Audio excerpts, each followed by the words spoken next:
So, everybody, welcome to another Drive Time video call, and I'm very, very happy to welcome a good friend of mine, David Graves, to the show. David, how you doing, mate? Yeah, good, thank you. Sun's shining, so Sun's it's shining, always it's a bonus. but you banished to the car, I see. Yep, yep, it's the only quiet place I've got now. Yeah, of course, of course. David, look, I've known you for quite a while now, of course, through motorsport. But for those who don't know, David Graves, how are you involved in motorsport? Um, I'm involved at multiple levels. I started off as a little whippersnapper in karting and been in motorsport my whole life, thanks to my dad. Yeah. Now I'm part of a team that I run, which runs people from every sort of level, from down in club level to higher up level, arrive and drive, or your own car. And obviously, I race myself quite a lot. And yes, you do race yourself quite a bit. So let's talk about your racing because you had, was it 2018? You won the title in the BMW production. Yeah, Yeah. yeah, production BMW title in 2018. Now, I remember actually meeting you for the first time at Motorsport Days 2018. And you had your car on show, and what a beauty, mate. What an absolute beauty. Yeah, yeah, it's in its current livery with the German flag down the side solely because during 2018, midway through the season, I was involved in a bit of an accident and it needed a complete rebuild.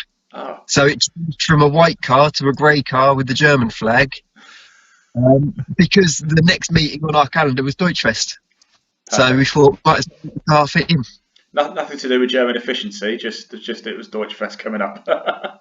Yeah, basically, we didn't know what to do, and it needed basically every panel changed on it. So we thought, let's do something different, and that's what we went for. Exactly. And what were you looking to race in this year? I mean, I know everything's on hold. We will get out on track. It's looking like, fingers crossed, it could be July. Where will we see you trackside this year, David? It's really difficult to know about with calendars because as a team, we had 24 weekends booked between March and November Yeah, from everything from the KA's mini challenge, track day championship, and everything like that. And we don't know what yeah, calendar's going to be when it comes back. We know that some of the dates have changed, and where we were at one track one weekend, it's been changed and it's a different round. So we know that things in the background are changing, yeah. but we don't know how many rounds we'll be at with what. It all depends on where the organisers go, I think. Yeah, it is a tricky question actually to answer at the minute. It's the same for us actually, Dave. We're booked out for an awful lot of the year, and of course things change. We are still going to be out again, of course, but I guess we'll just have to wait and see with regards to that one. But David, look, let's go back to you again, shall we? You've obviously done a Yep. lot of driving, involved in a team, which means you go to a lot of tracks, doesn't it?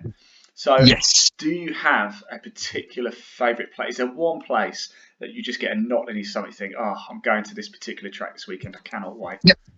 It's Brands Hatch GP layout. Brilliant. With Brilliant.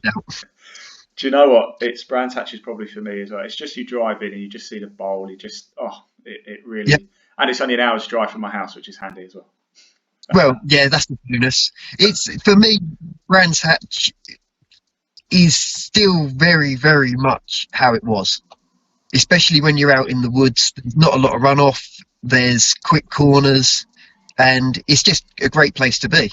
Yeah, I suppose not a lot of people get to drive the GP circuit. It's not brought out to play that often, is it? So how many times have you actually driven on the GP circuit?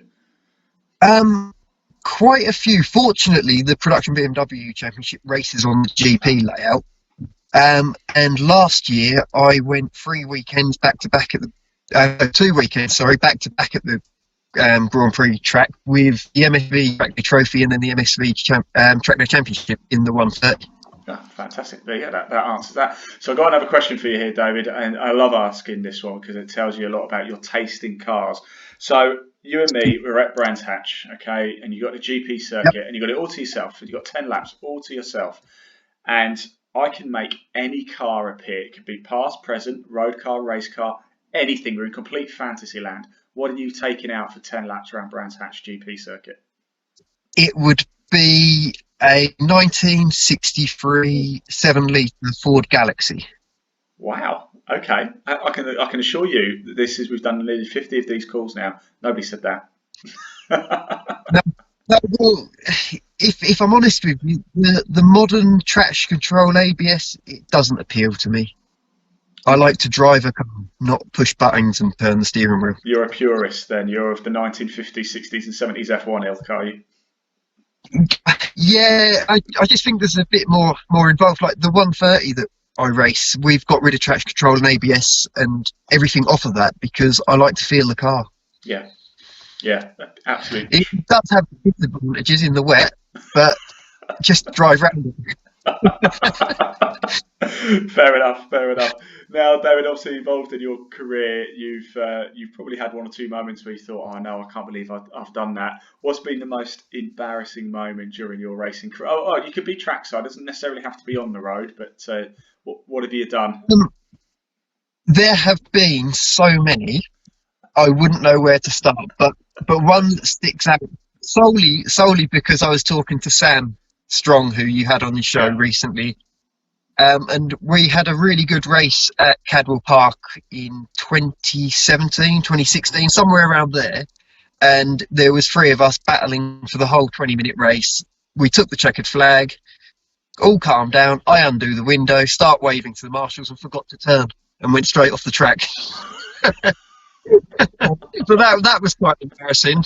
did you Uh, beach it? Was that? Did you beach your car? No, luckily at Cadwell it's just grass, so I kind of bounced across it, rejoined, pretended nothing happened, and then Sam decided that he'd share the video with everyone because he was following me. Right, Sam, if you're watching this, you've got my email. Send me that video, please. I need to see it. And David, I can assure you, I'm going to remind you of this every time I see you now. Yeah, yeah, exactly. Sam does, and if you don't make embarrassing mistakes, then it's not funny, is it? You've got to have something to laugh at. Exactly, exactly. I make a fool of myself every time I go trackside. So there we go. Now, look, David, let's talk a little bit about one thing we always like to do on this show is say a bit of a thank you to people who've helped you in your career or just been there as support, family, friends, sponsors. Is there anybody particularly you'd like to say a bit of a thumbs up and a thank you for being there?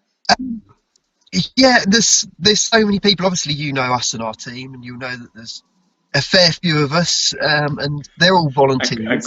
great team, by the way, David. Not just saying that. It really, the way you guys made us feel like family from day one is really appreciated. You know. Well, thank you. We try and make everyone feel welcome because at the end of the day, a lot of people motorsport's a hobby, Yeah. and you're meant to be enjoying your hobby. If you take it like really seriously and you're not enjoying it, you've got to really ask yourself, is it the right hobby for you? Yeah. And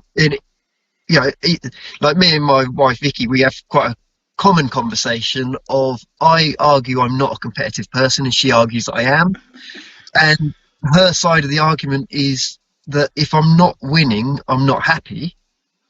But so from that point of view, I suppose I am a competitive person because I am only having fun if I'm at the front end. So we do take it serious. Yeah. Yeah. Yeah, the people I'd like to say thank you to, going back, sorry, to your That's question, all is obviously right. because if it wasn't for them, I wouldn't be in it. My brother, everyone that comes and helps, sponsors as well, like Lucas Oil, they do a massive amount for us. MTech Brakes also do. Yeah. Gaz Shots, especially, they do a lot for me. And with the 2018 season, my suspension was off the car, rebuilt every race meeting, Oh, checked over. yeah. It's little things like that that really help because it's having the faith in the products as well. Yeah, absolutely. And big shout out to Gas Shops as well. We filmed with them last year at their factory, so we know the brothers and the team there. Great bunch of people up there. And look, David, I know what's coming with this question. It's the final question we ask everybody. For those who don't know, me and David had a conversation earlier, and he sent me a picture of his particular favourite choice here. So, David Graves, if you were a biscuit, what biscuit would you be, and why? Well, recently it would have been something like a chocolate hobnob or something, but I recently found a chocolate digestive cherry bakewell, Oh, and it's it's brilliant. I don't know how to explain it other than you just have to go and find them. it's Um, raised the bar and it's raised the biscuit level up here. unless, of course, you don't like cherry bakewell, then it's just pointless. I don't But think I've ever met anybody who doesn't like a cherry bakewell. me neither, but you never know. There must be some. Look, David Graves, it's been an absolute pleasure. It always is. It really always is, and I can't wait to see you trackside sooner rather than later. Please do give my regards to your family as well, and everybody. Obviously, Peter and Carl and everybody as well. It's been a pleasure. Stay safe, Yeah, and I'll see you soon. Yeah. yeah. Cheers. Thank you very much. Cheers.